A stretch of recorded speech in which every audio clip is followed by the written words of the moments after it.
This podcast is a quest for well-being, a quest for a meaningful life through the exploration of fundamental truth. Enlightening ideas, insights on physical, mental, and spiritual health. The inspiration is love. The aspiration is to awaken new ways of thinking that can lead us to a new way of being well. Welcome to Body, Mind, and Soul Healing Conversations.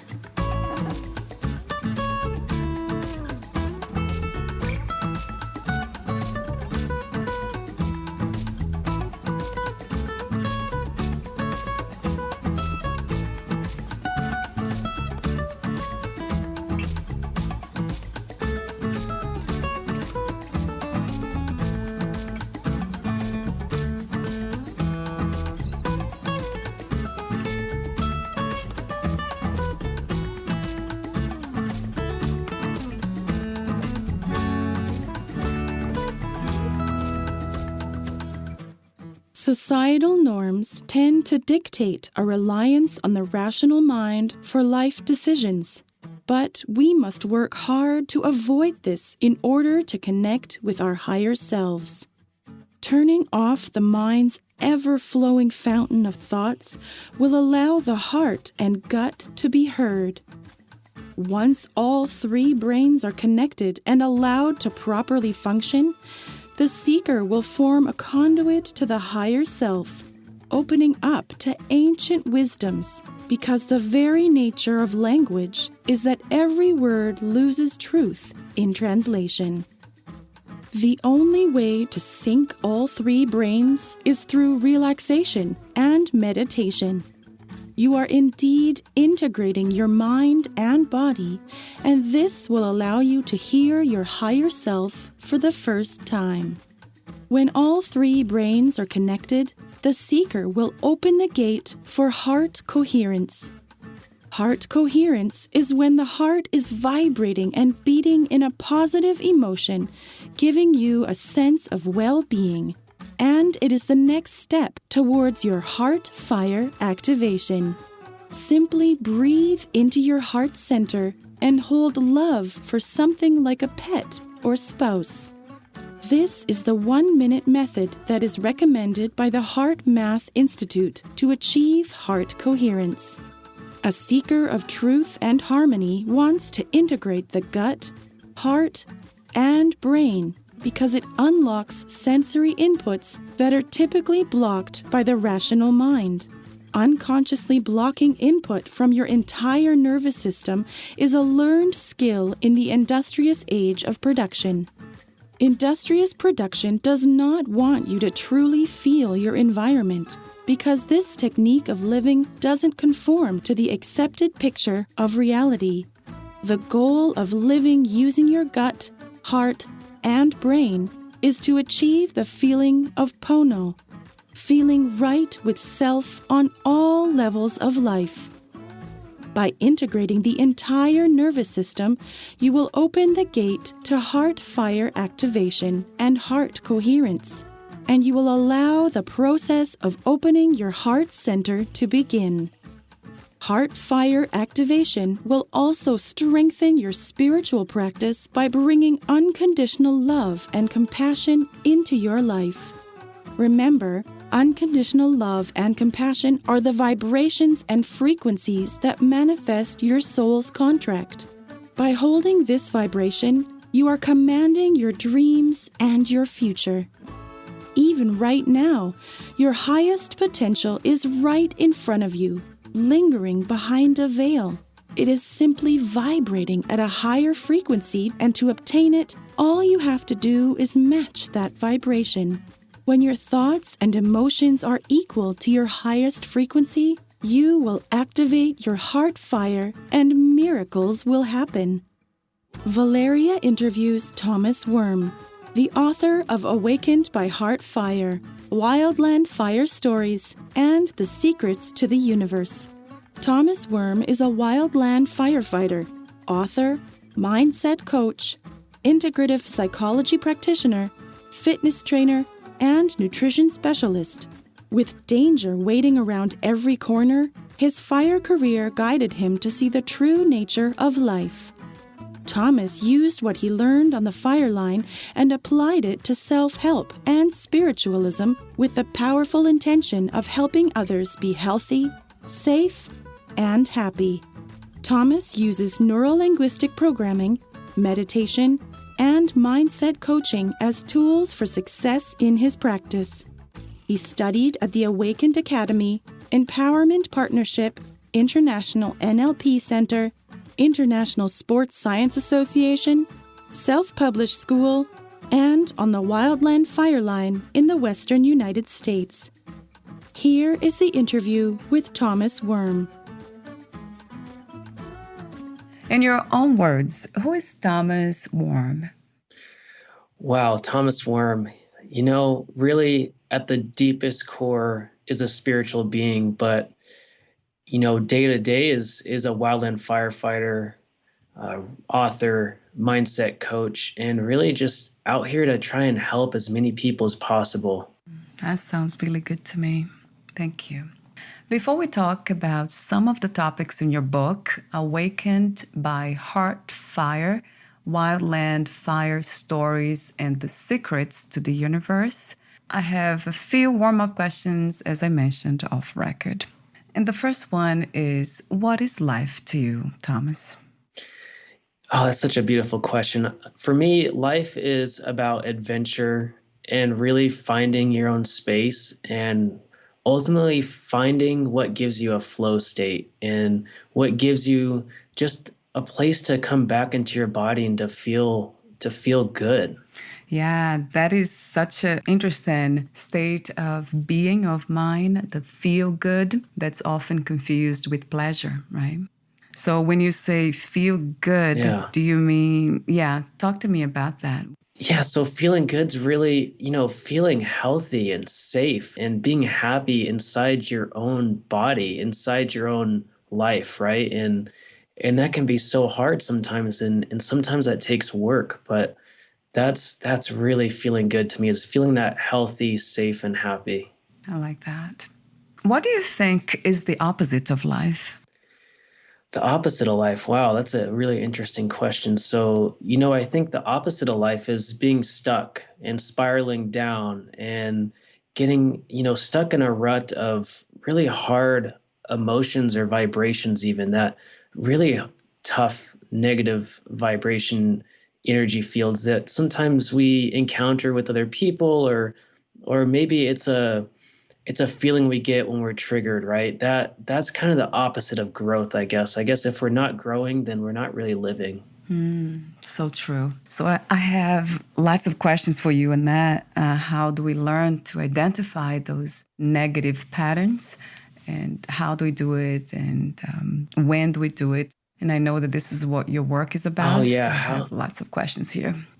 Do you want to say, you want to add something? Yeah. So how we learn to find, what's triggering us, what's that negative emotion, that's really, I think that's key to growing, and we can go really deep into that. And I don't want to spoil the deeper questions here unless you want me to go into that right now.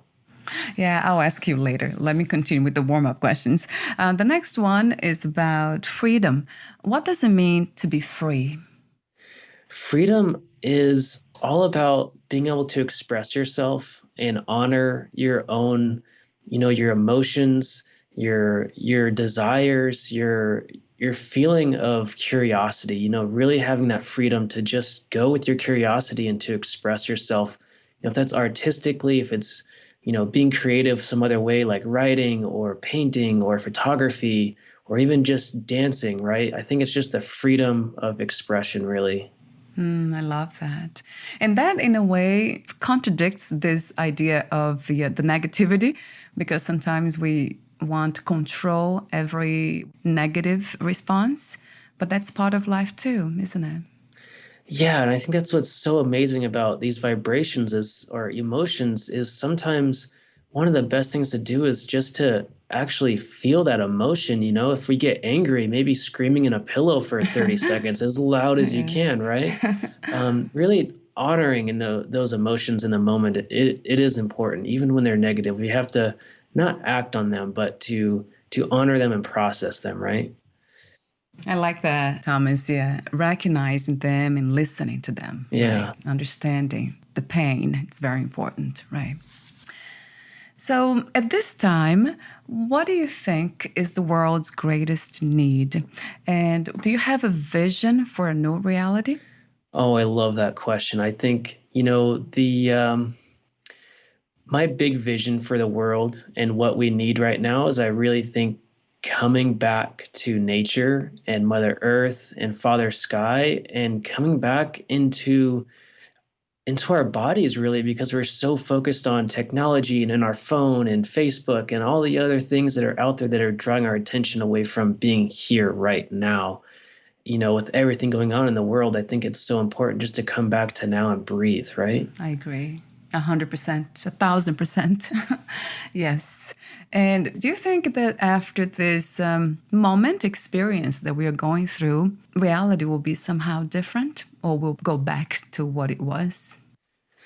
I think there's major tragedy happening right now in the world, but I also think this could be the biggest opportunity for everybody to just pause the modern world, to put down their phone, to open a book, or to go deep into meditation or walking in nature. And really, I think it's a time of blessing for people to slow down and just be with their families. And I think there is going to be a major awakening to, we don't have to live life this way anymore. We can do it the way we want to. Yeah, yeah. Yes, I love that idea, that vision. And my next question is about love. What is love to you? I think love there's so many different types of love. And to me, the deepest love possible is really unconditional love from, we're going to get into it in the book, but infinity fire or God or a universal consciousness or however we describe that. But that love that we can find deep in meditation is beyond describable until you feel it. That's the core of love for me. So that is not just a feeling. It's a feeling that comes from experience, right, Thomas? Yes. It feels in that connection state. I really feel like it's a whole body love. That's what I like to call it. I love that. What is your understanding and idea of peace? Wow, peace. I think I always come back to a lot of Chinese medicine theory, and I do think that yin and yang or yin and yang is so powerful because it's balanced, but it's also changing and dynamic. And I don't think we have to have war to have peace by any means, but I think there's a dynamic changing fluctuation of peace. And just like our emotions, sometimes they're good, sometimes they're bad, but we have to have both, right? Yeah, the balance, right? That's interesting that you connected peace to balance. I agree. What, where, and who is God to you? So I had this major awakening experience a few years ago, and I'll just go into it. So really, I was in a deep meditation, and I was in a really tough place in life. I had a lot of anxiety, a lot of really hard emotions, and I just asked out loud. I asked the universe out loud, "Can you please open my third eye and show me the universe?" And I was totally launched out of my body at this point into an astral projection above the earth. And I'm going to shorten the story a little bit here, but really I was at this state, I was really confused because I thought I had died at some point, and I actually was drawn towards the sun. And so I kept floating towards the sun out of curiosity, and the sun, when I went to the center, it connected to these light trails that connected to other suns and other solar systems. And I basically traveled through the suns, through our black hole, to other black holes, to like this major elevation where I was so zoomed out, I saw the entire universe in this meditation. And what I noticed was it looked like neurology. It looked like a brain firing. And I got that answer of like, there's this consciousness that is so big and so unified, and we're all a part of it. We're just one little tiny shard of this major consciousness, and that's God to me. That's amazing, an amazing experience to have.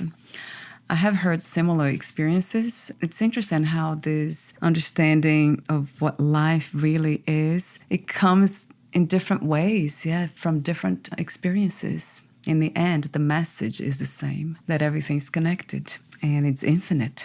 Right. Yeah. So infinite. And I have a few more questions for you. Do you see a difference between spirituality and religion? Yes. I think at the base of religion is spirituality. And I do think at times there's maybe some motives or agendas maybe in parts of religion that affect the spiritualities. I think the way I'll say that, and not that religion is important for people, and I want to honor that, but I think spirituality is more at the core. Because it's personal, from personal experience. Yeah, like we just talked now. You having that experience, I having different ones, and I hear so many different experiences, and in the end, it's the same thing, the same message of love. And my final question, what do you think is the purpose of life? Why are we here? So, this comes back to somebody that's really influenced me, and that is Michael Newton's work and his hypnotherapy with his lives between lives kind of work. And through these deep regressions, his patients would report, so many people would report, thousands of patients would talk about, between death and birth, there's this time where they go in front of this council, and this council asks them, like, what do you want? What do you want in the next life? And they literally go through and they choose the exact life they want, the burdens, the tragedies, the emotional states. They choose everything. And then they choose to go into that life and experience all that. And that really resonates with me. And, maybe our minds just make that up through hypnosis, and that's okay. But for me, the purpose is growing and learning. And I think like really learning to deal with our emotional state and to learn how to love more. Oh, wow. I'm wondering what that would look like if all of us reached that state of growth, of knowing. Do you have that vision? Can you see that happening? It's really interesting because of a lot of the intention experiments, especially that are going on right now. And I do believe the collective intention, mass meditations, things like this, they do affect reality. And I do believe that if there was more consciousness at that level of just wanting to learn how to love more, that I think our world would be different. And, you can go deep into quantum mechanics, into Dr. Emoto, and so many people out there that are proving, these things with science, that our vibration does affect our reality, right? Right.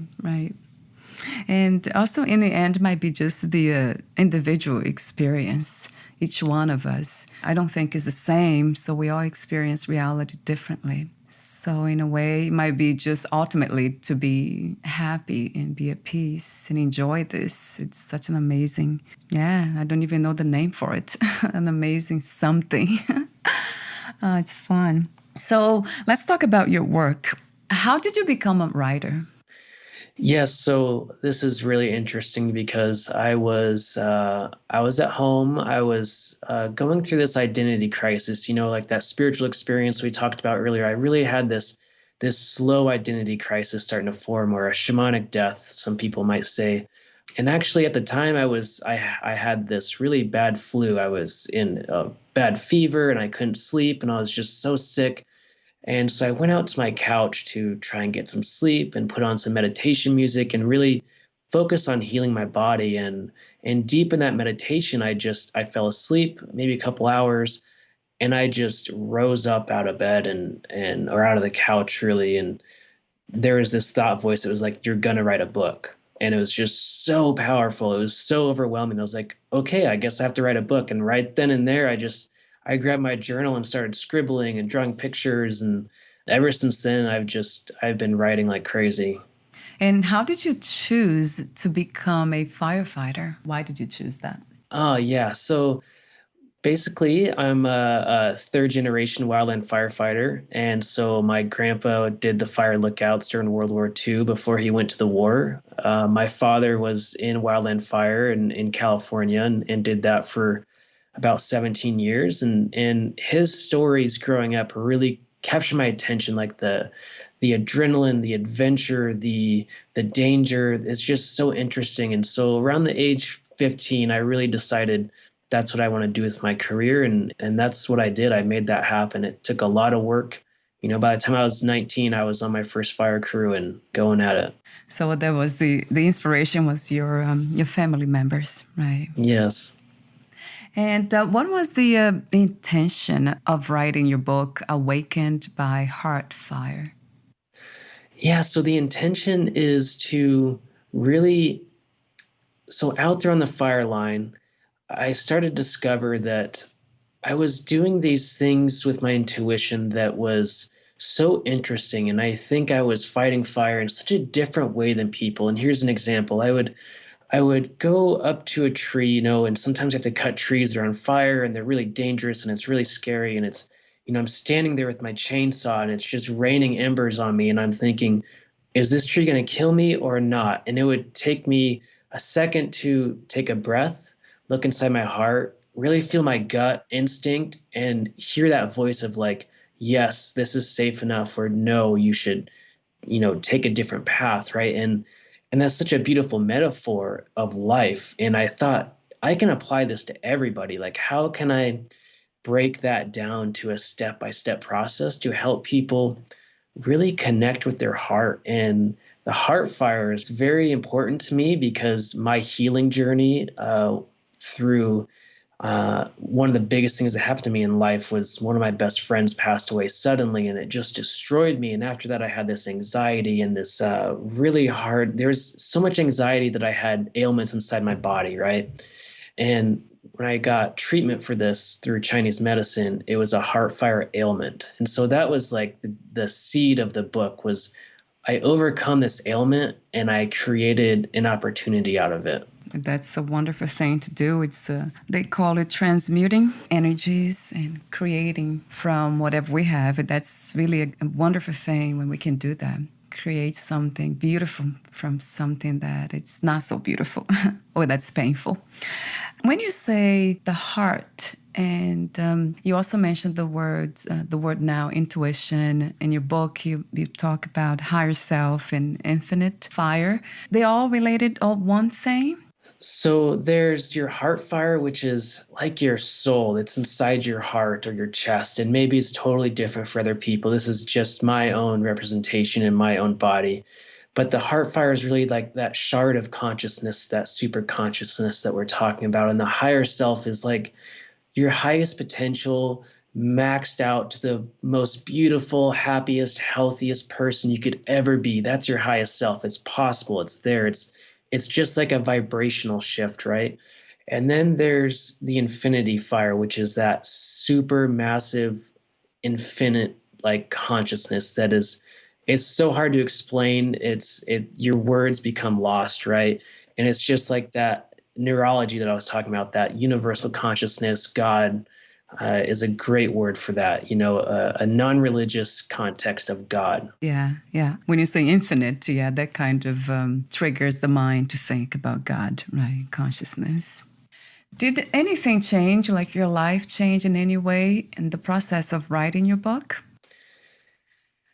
Yes, definitely. And this book particularly was so hard to write because I had to, in the book, there's a technique I called HeartFire Embrace. And that's really taking ownership of all the things that we've done in our lives, the people we've hurt or the things we could have done better. But it's also the hardest part. And what I found so hard was taking ownership of your greatness, of your awesomeness, of how just beautiful and perfect you are. And really owning that it's hard not to feel egotistical or self-centered, but it's so important to just embrace it. And that was a really hard journey for me because I think I've always, had that maybe self-confidence in the background talking to me. And I overcame that through writing this book. And as well as I really feel like I integrated so much of my spiritual and healing journeys through writing. And it was a very healing process for myself.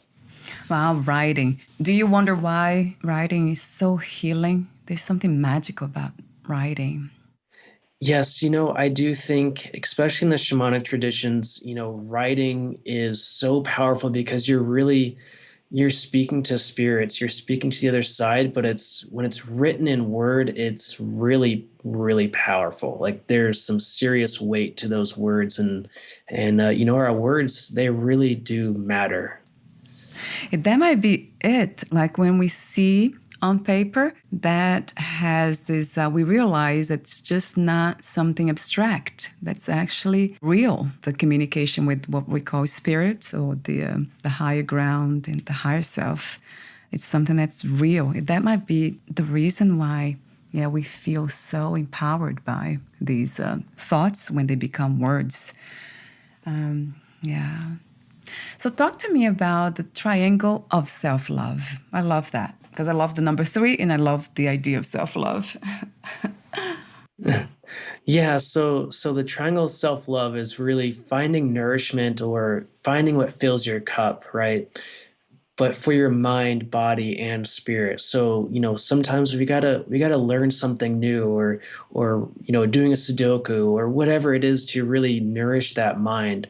And also nourish our body, which is, our food, our nutrition, our hydration, but it's also our emotional states, also who our relationships are with, right?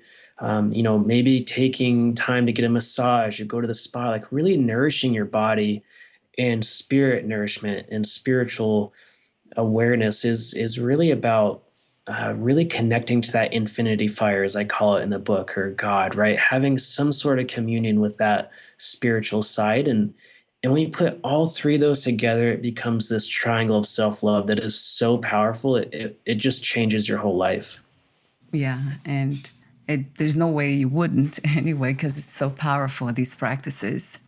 I love the way you say in your book, you say no one else is responsible for what you allow into your inner structure.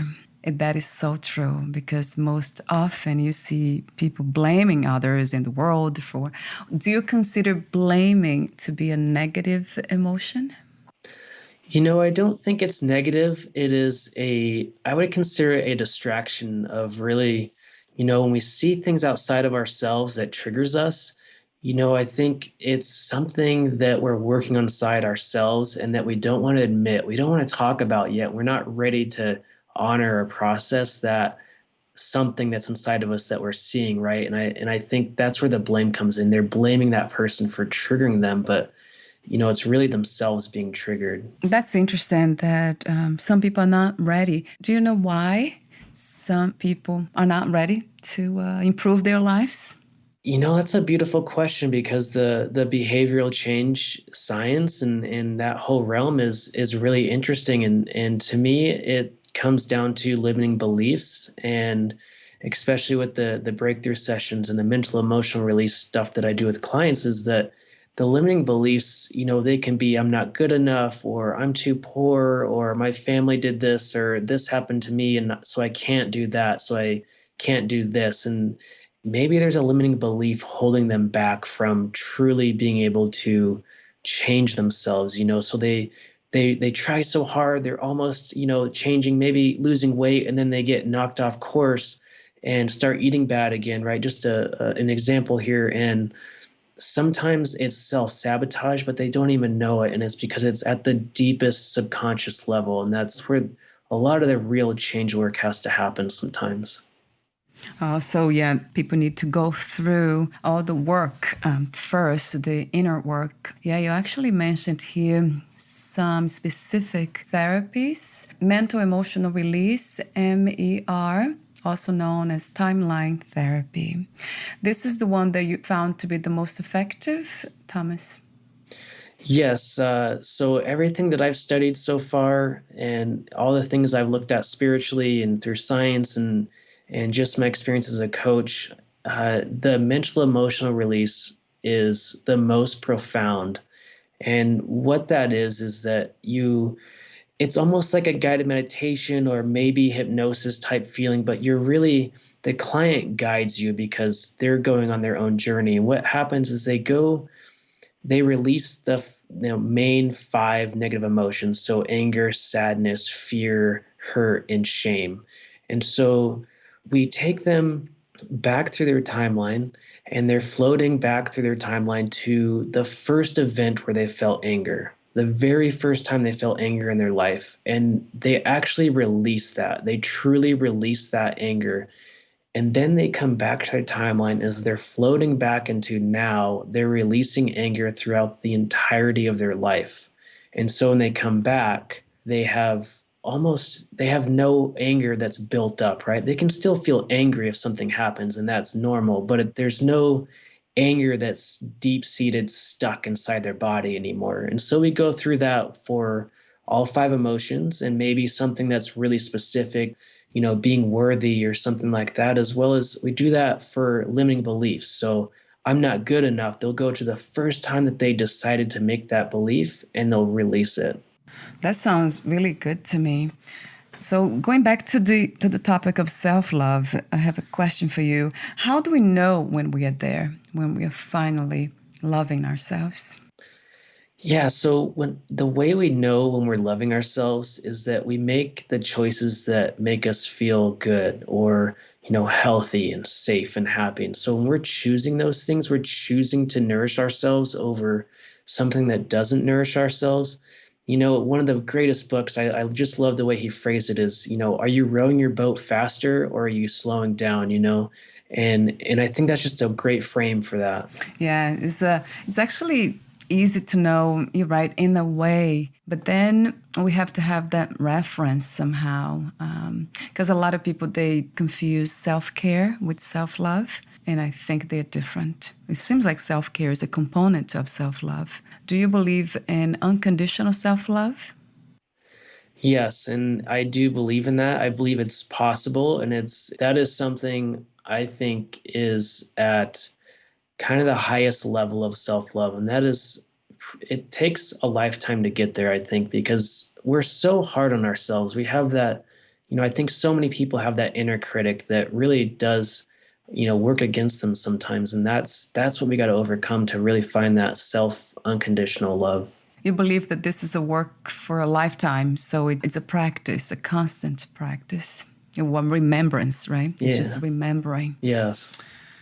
Yeah, I like that. And purifying, the section that you have, purifying the mind, body, spirit, begins with changing the 3 diets. You call them diets, the diet of the mind, and then the diet of the body, and then the spiritual diet. Talk to me about each one of them, like the suggestions, because I have them in front of me here. You give so many useful suggestions. Yeah, so purifying your mind, really one of the first things we talk about is using affirmations. And like we said before, our words do matter. So when we have that negative self-talk, we can change it to something positive. And that's really the first step, right? And then as well as, changing what your intake is of your media, of the books you're reading, of the relationships, of really like what's carrying that negative energy, and let's replace that with something positive as well.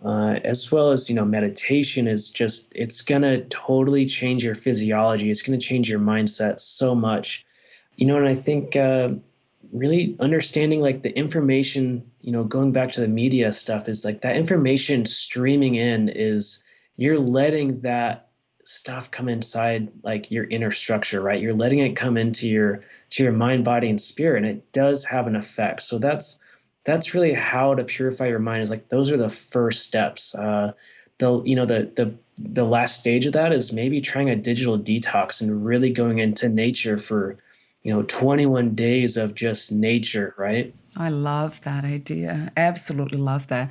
I have a question for you about purifying the mind. You talked about relationships. So with family members, friends, and close, intimate relationships as well. I think you're including all of them here, right, Thomas?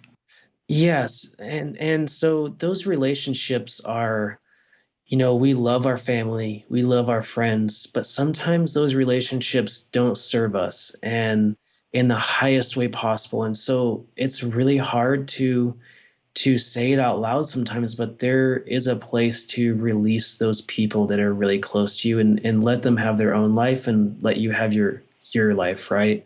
And that's really hard, but sometimes that's an important thing to do. Yeah, I agree. That takes courage. Yeah. And that's interesting when, like you call detoxing, when we start detoxing ourselves, we need to let go of, relationships, places. Yeah, that takes a lot of courage. And that's wonderful that you've done that.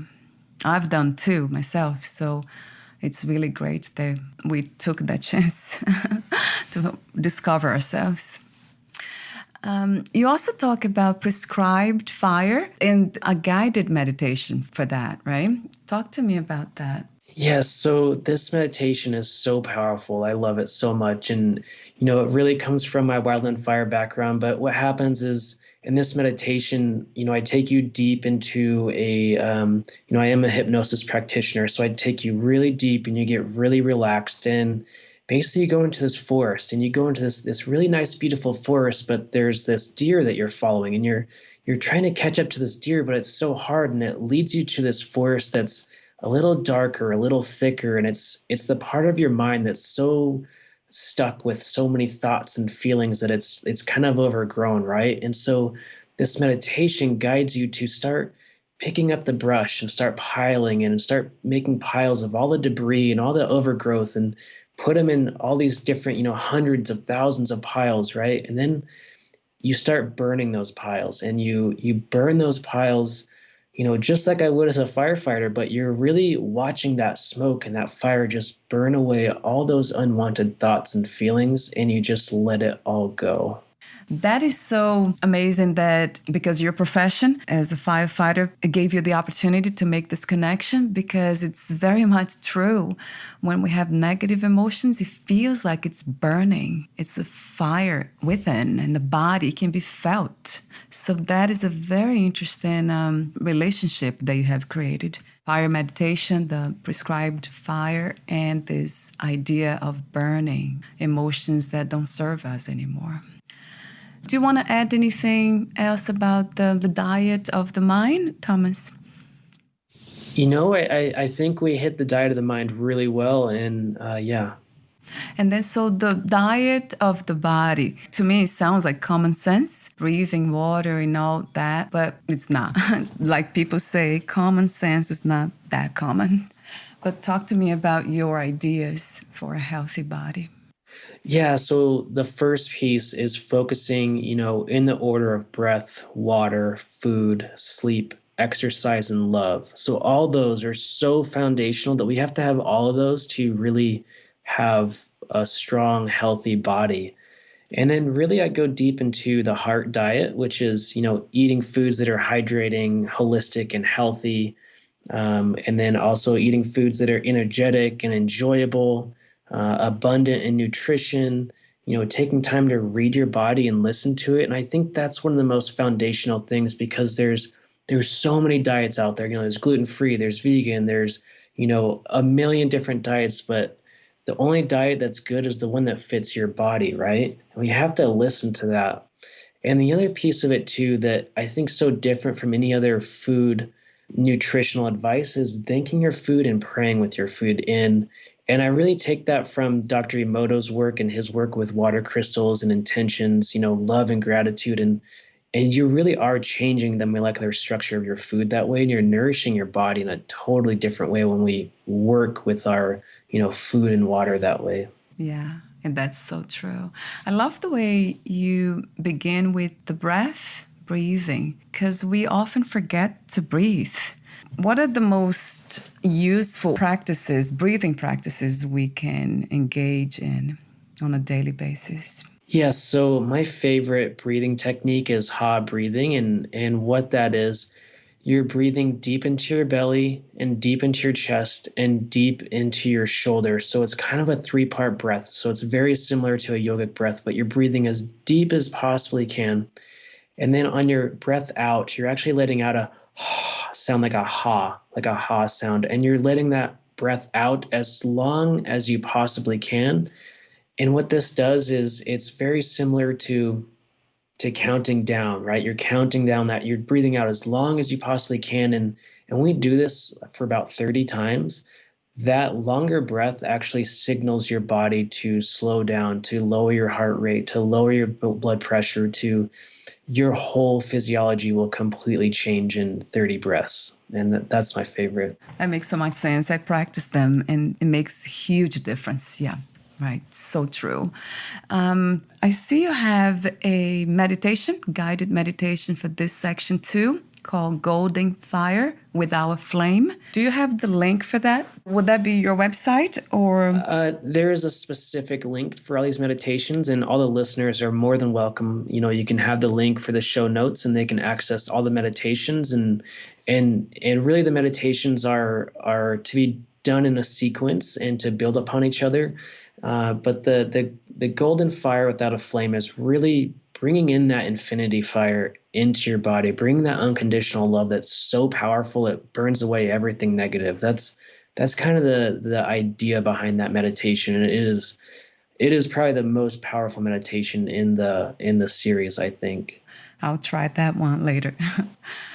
So the last one is the last component of the triangle of self-love is the spiritual diet. So here you talk about devotion to unconditional love and compassion. I have asked this question a lot, and I ask a lot of my guests about loving ourselves unconditionally so we can love others. And one of these days I got a different answer from somebody she was a mother, I think, and she said that she learned to love herself unconditionally because she loved her husband and her kids unconditionally first. So it was like the reverse, and I was just wondering if that's possible.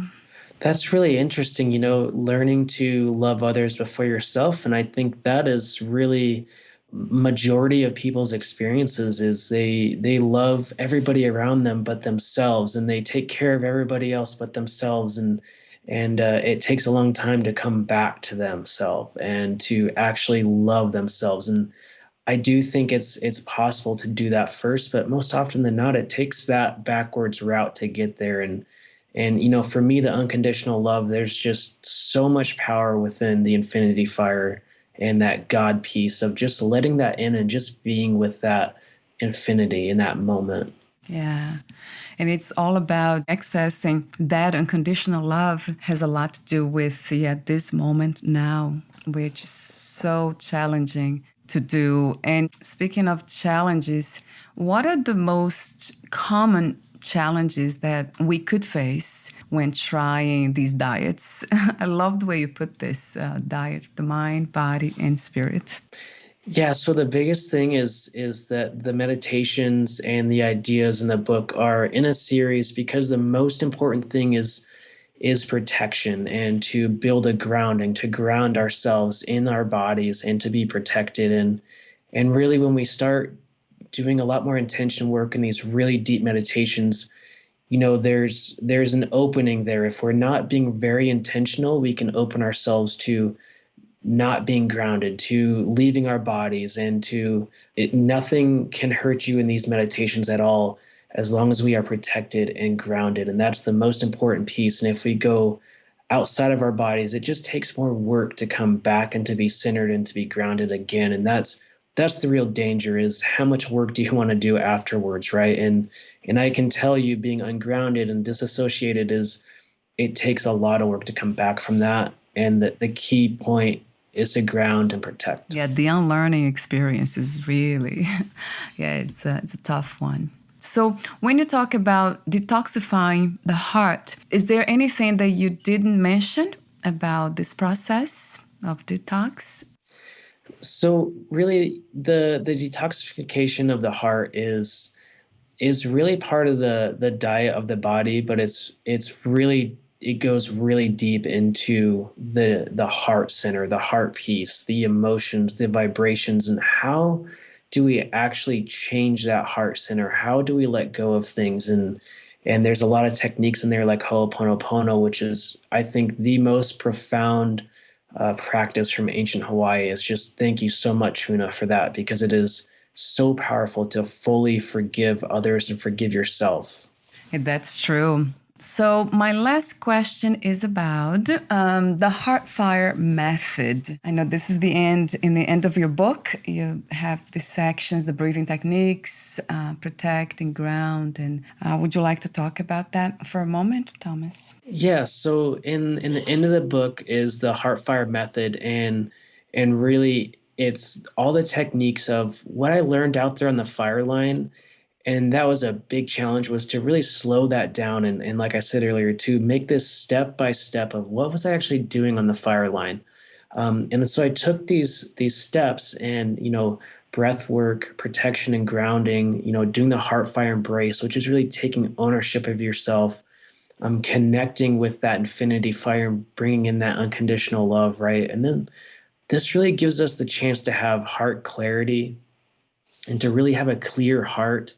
And now we can start sensing danger, maybe mental or emotional or physical danger, spiritual danger. We can start sensing those things and finding nourishment. So not just what we're nourishing our bodies with, but what nourishes our minds and our spirits. Like finding that really takes your heart. You really got to listen to your heart.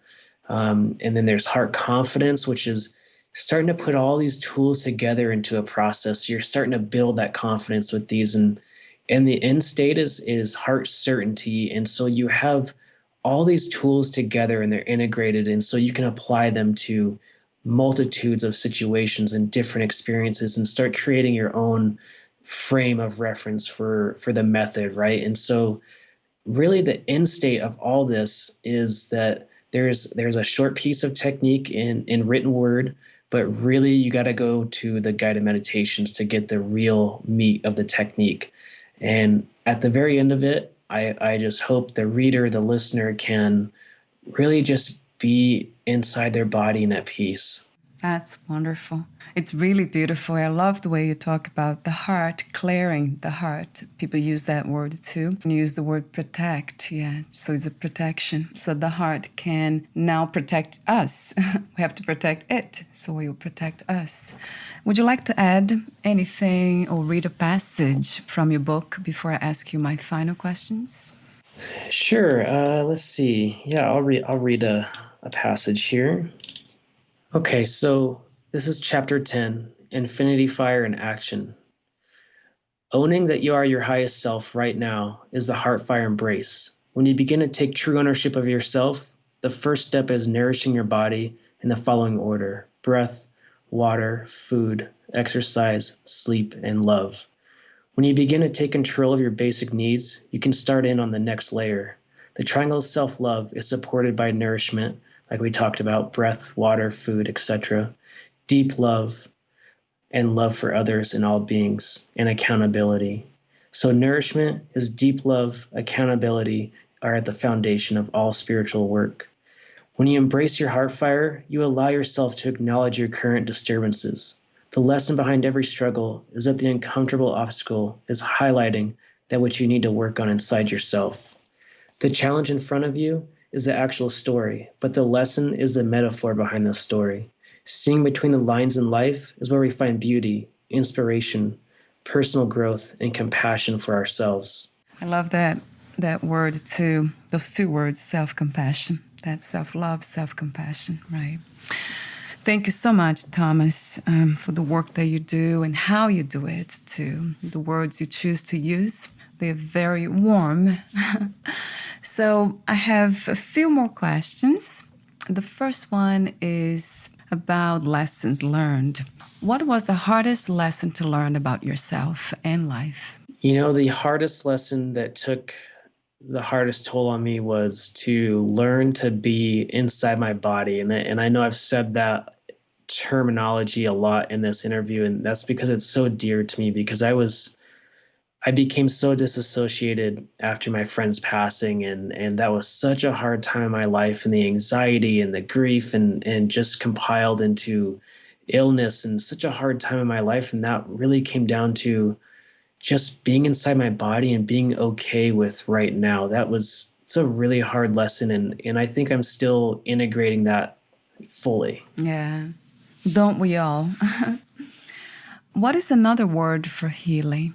Oh, wow, that's a beautiful question. I think another word for healing is mastery. And because mastery takes really a hero's journey or a long-term process to understand how we can move forward through something, or release an obstacle to create an opportunity. And I think that's how we find healing. If you knew you would die soon, meaning losing the body, would you make any change in your life or do anything differently? There's a lot more traveling to be done for me, and I would travel as much as I possibly could to all the other continents I haven't been to yet. And particularly South America has been on the list, and then India and Japan are kind of my travel. Yeah, that sounds really good. It's a good question to ask, isn't it, Thomas? Because we never know when that moment will come. Yes, very true. And especially being in the wildland fire community and out there on the fire line, it's so apparent that it's this, walking out the door to work every day is sometimes it's humbling because you just don't know. Yeah. My last question, what are 3 things about life you know for sure as of today? I know for sure that there's an unconditional love that is so powerful that can transform your life.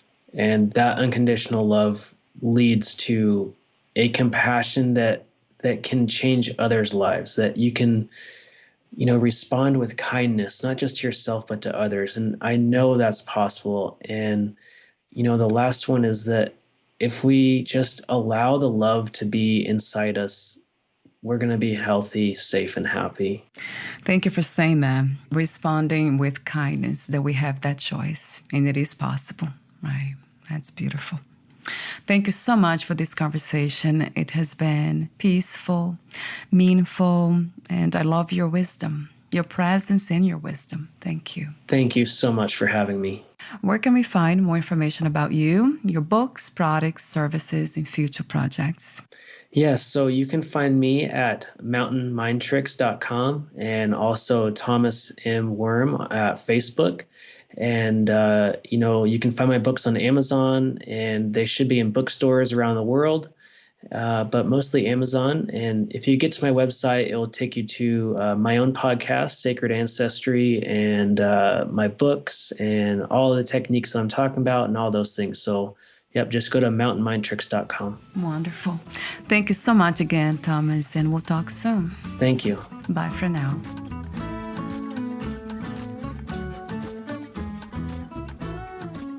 Thank you for listening. To learn more about Thomas Worm, please visit his website, mountainmindtricks.com. To learn more about this podcast, please visit fitforjoy.org/podcast. I want to thank the Patreon members, Lawrence McGrath, Mark Basden, Terry Clayton, and Aidan Vickrock. Thank you again for listening, and bye for now.